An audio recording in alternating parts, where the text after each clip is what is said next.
acutely aware that this time last month you had one of FHM's top 100 most beautiful women standing up here singing a cappella. Believe me when I say I'm as disappointed as you are that it's me and not her up again this month.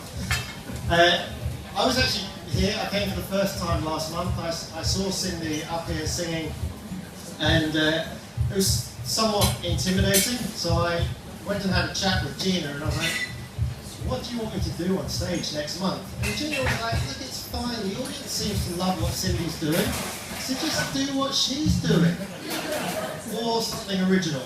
So, great. So I thought, okay, well, I know, I could go and talk to Cindy and find out a little bit about what she does. So I went and talked to Cindy and I said, look, next month I've got to do what you did. How do I do that? And she said, well, I've got this amazing mentor. And let me just show you. This is the worst photo I could possibly find of Cindy. It was just to make myself feel a bit better. So she told me that she has this amazing mentor, Dave Stewart. Now within the music industry, Dave Stewart is just a legend. And she said, basically, you can't do what I do unless you have Dave Stewart as a mentor. And she mentioned some other stuff about genetics and training for 20 years and stuff. But it got me thinking about mentors. So I want to talk today about mentors. The title was the Greek mythology. The idea there was to try and frighten a few of you off, but that seems to have failed as well. So I had to do extensive research about Greek mythology on the way here, using Wiki. And by the way, look, if you're worried about the internet corrupting your youth, you just need to look at Greek mythology. There's some scary stuff going on back in those days. And what I discovered is that basically they would wake up, commit murder, bestiality, incest, have breakfast, sort out some maths with triangles, build some ruins, get drunk and debauched, and then do it all again. Which is no way to build a civilization. It was bestiality before breakfast. Too early for bestiality jokes? So look, I want to very, very briefly take you through the Minotaur story, and there is some relevance to this, trust me. So I won't go into how you end up with a man that's half bull, half man. It's a weird story.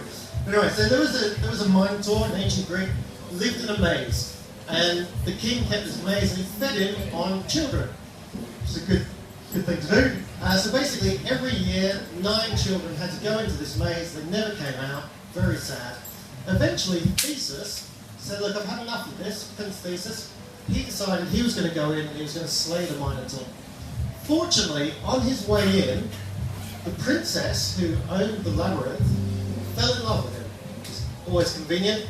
And so she smuggled in a roll of string and a sword. So he was able to go into the maze, slay the Minotaur, and escape with the string like nobody else had ever done before. Very exciting. He realised the princess was going to be in a world of trouble with her dad once they found out. So he promised her he'd take her away, and he did. They both escaped in a boat, and they sailed off. And then he discovered that the princess was really boring and self-obsessed, and so he got her drunk and left her on a neighbouring island. And he was in such a hurry to get away from the neighbouring island that he forgot that he had promised his dad that if he was successful killing the Minotaur, that he would change the colour of his sails. So the dad that was waiting, the king of this other island, saw the black sails coming over the horizon and jumped off and killed himself on the rocks below. And everyone lived happily ever after. It's a cheery, heartwarming tale to tell your kids before they go to bed. Which obviously brings me on to the subject of mentors. Sort of. Actually, Minotaur was a Greek a hero from Greece as well. I'm not going to tell you that story. It's all about cross-dressing and deception. But anyway, from that is how we get the term mentor, and it's all about asking for advice. When I was 24, I was pretty sure I knew everything. When I was 25, I realized I didn't know anything. And that was when I had my first real business and discovered the highs and lows of business. And at that point, when I realized that actually I didn't know anything, I started going out and collecting mentors. Some people collect stamps and puzzles and that sort of stuff. I started collecting mentors. For me, it was a realization that if other people already knew how to get somewhere quicker, then the more people around me like that I could have, the faster I could get there. So that sort of became something that I've done a lot, and I've relied on it very, very heavily throughout my business career.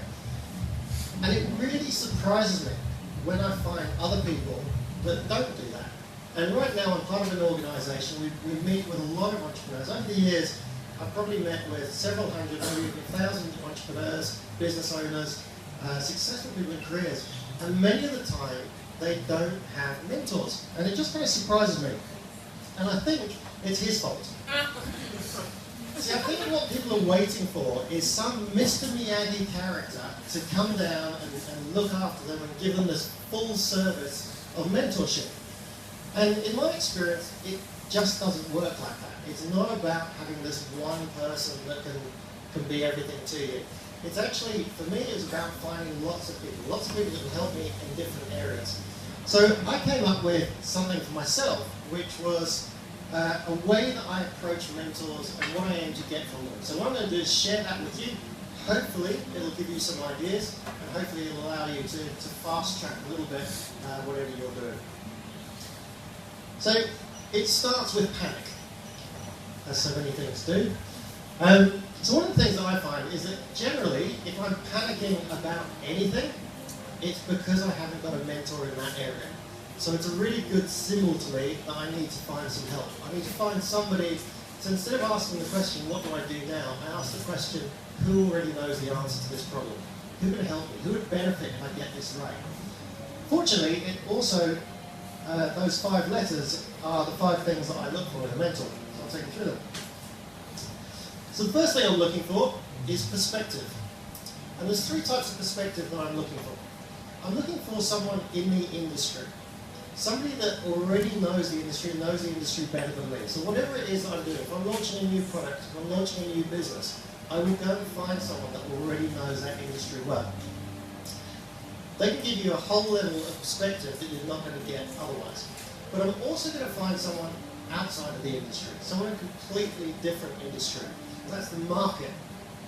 What they give you is a lot of insights about things that you probably haven't thought of. So typically what I find is that I think I've come up with this great new idea. I talk to someone outside of the industry, and they say, well, actually, in our industry, people are already doing that, but they're doing it like this, which gives me a ton of ideas.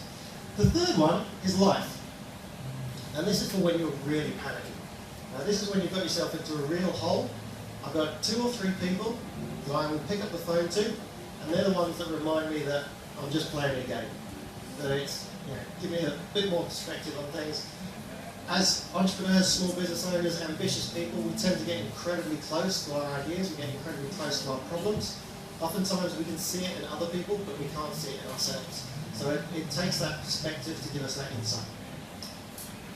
Next one is accountability.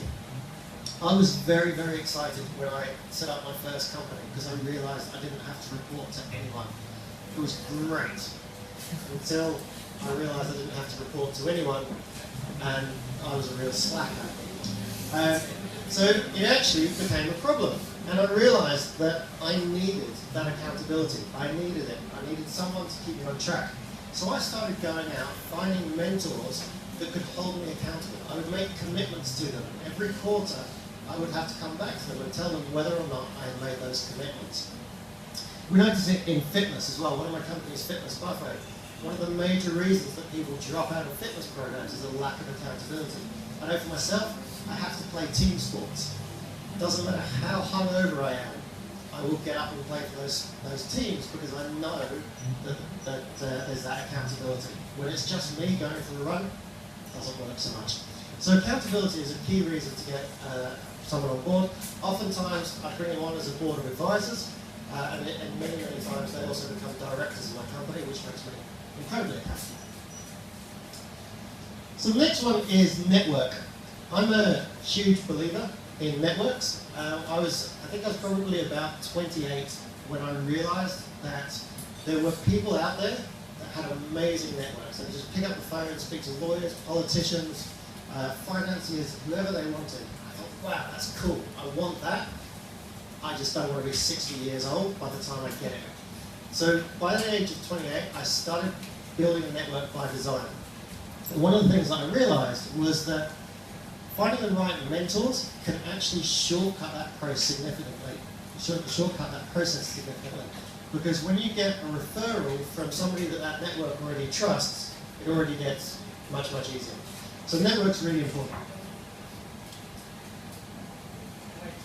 I think it's a chance, just show Star Wars. So insight is kind of one of the biggest things that I'm looking for whenever I get a mentor. And a great mentor is able to ask you questions that will completely unlock stuff that you haven't thought about. But here's the interesting thing. It's not the responsibility of the mentor to give you that insight. In fact, it's not the responsibility of the mentor to give you any of this stuff. It's your responsibility to get it from the mentor. So it's your responsibility to ask the questions, to get them excited enough that they'll start asking you questions. But most of the biggest leaps that I've had in any of my businesses have come through questions that mentors have asked me about why am I not doing a particular thing, or have I thought about something else? And it just takes the whole thing to a different level. So insight's a huge part. And the final one is credibility. So when I launched Fitness Buffet 3 years ago, I managed to get onto my board of advisors and then my board of directors the former managing director of Microsoft Singapore, the former CFO of Yahoo Asia, and the head of mobile for Google Asia, who is now the head of Facebook Australasia. 3 years later, I'm still dropping that into conversation because it built huge credibility for the organisation. As soon as I had those people on board, when I went into investors, when I went into clients, when I was talking to staff, trying to get them on board, it just gave me massive, massive credibility. So oftentimes when I'm going out looking for mentorship, it's really about the credibility that those people will give me. They also gave me a ton of other advice and network and everything else, but actually the credibility was one of the strongest parts to it. So I just wanted to include this photo. For those of you that were at the event last week, you'll know the reason I like that photo is because I was standing in shorts and flip-flops. But that is the acronym: Perspective, Accountability, Network, Insight, and Credibility. It's not about going out looking for one person that's going to be your mentor. Oftentimes when I ask people if they have a mentor, they kind of go, oh no, I've never had that. If I had that, it would be perfect. Like it's something that you can't control. Actually, if you know what you're looking for, you can go out there. But here's the thing. It's up to you, and it's up to you how you go and do that. So I actually posted an article recently going through the 5 steps. And somebody responded on a Saturday. So I posted it on, it came up on Tech in Asia. And on the Saturday, somebody posted underneath and said, "This is fantastic, I would love you to be my mentor." Should have seen that coming.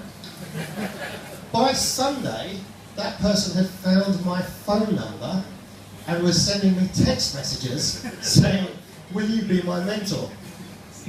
So here's the thing about mentors. Don't ever ask them to be your mentor. That's like asking someone to marry you on the first date. Every single person that I've brought on board as a mentor, some of them don't even know that they're my mentors. Part of what it is I go out and I build value for those people. I work out how I can create value for them. And it's only once I've created value that I'll go and ask them for instructions to their network or for insights about my business. The onus is on you to go and create that value first, not to go out there and ask them to be your mentor. It's never going to work. Now, lastly, I was having this conversation with Elin yesterday, and I mentioned to her that one of our mentors that works with KPI in the UK, she's a very, very successful female business owner. She sold her business for £450 million And obviously a lot of people would phone her up and say, hey, look, can we go for a coffee? I'd like to pick your brains. It's a very tempting pitch. Originally, she started off by trying to help as many people as she could. But what she discovered very quickly was that she wasn't getting results. So she'd sit down with someone, she'd share her insights, she'd give them as much feedback as possible, and then they would go off and do whatever they were doing, go back into their environment, and she wouldn't get any results. So 10 years ago, she stopped doing any one-on-ones. Just stopped it completely because she knew that she wasn't going to get the results. The only reason that she worked with KPI was because she knows that they're in an environment where people actually get results. So when you're working with mentors, mentors want to see that you're actually working with them intelligently. You're not just dreaming. And Elon told me about this term, asshole, which I think is great. So this is my little tribute to Elon. So to wrap this all up,